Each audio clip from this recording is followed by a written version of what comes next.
Welcome to the Real Board Loft. I'm Trip Forman. Today we're going to be talking about the Christenson Wolverine. We just got these into the shop. This is my own personal 610, and we've been getting a lot of questions about them already. So we wanted to fill everyone in on the design of the board, what it's meant for, and who's going to be the right surfer for it.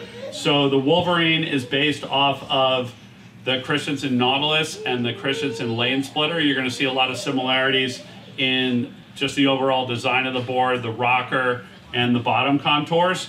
For those of you that know the Nautilus, it's a really versatile, better wave board and has a really good range. It actually overperforms a lot of people's expectation in smaller waves, like all the way down to pretty soft waist high, all the way up to double overhead waves. And that's where the Wolverine is like kind of focused in on its performance. And it's probably the most closely related and sized like a Nautilus. So you're going to be sizing them longer like we recommend the Nautilus boards, except the difference between the Wolverine and the Nautilus. The typical Nautilus is a thruster or a quad. The Wolverines are all twin fin. And so when they started doing twin fins on the Nautilus, a lot of surfers liked them.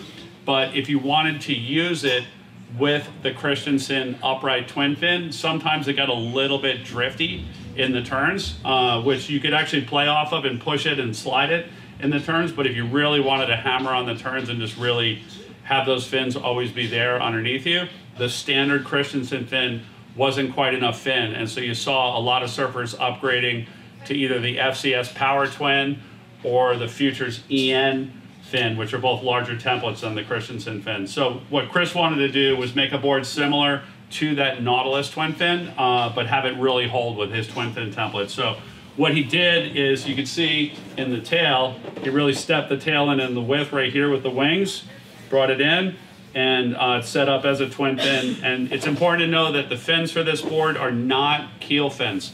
So Chris has a couple of fins out that are twin fins. There's one that's more vertical, and then there's one that's more ragged back. So with this one, you want to use the one that is more vertical. Same thing for like his lane splitter is using that more vertical fin, and also the twin trackers use that more vertical fin. The more ragged fin, you use it on the fish and the long fish. So that's why it has wings, is to step that in, give it more bite and more hold, and bring the tail area in behind the fins, and allow you to use his fins on a Nautilus style board for better waves. But again, just like the Nautilus, it kind of overperforms, and it's got really good flow and good, so far the feedback's been really good. Like it doesn't have to be pumping in order to use it. Like you can actually use it for a more performance oriented, like kind of mid-length feel.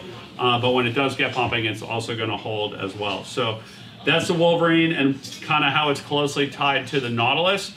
The other thing that you can do is you could also run them a little bit smaller. Bo Cram from Australia is also, his standard Wolverine is a 6'6", just like his standard Nautilus was a 6'6", but he also ordered a few of them in smaller sizes as well, like 5'9", up to 6'0" to play around with. But I think for the meat of the market, it's gonna be more like in those longer sizes, 6'2", up to 7'0". So that's the Christenson Wolverine. Any questions on the Wolverine, or to place an order for one, either in stock or custom order, you can always call us at the shop, 252-987-6000, or look us up online, realwatersports.com/surfing. Thanks for tuning in.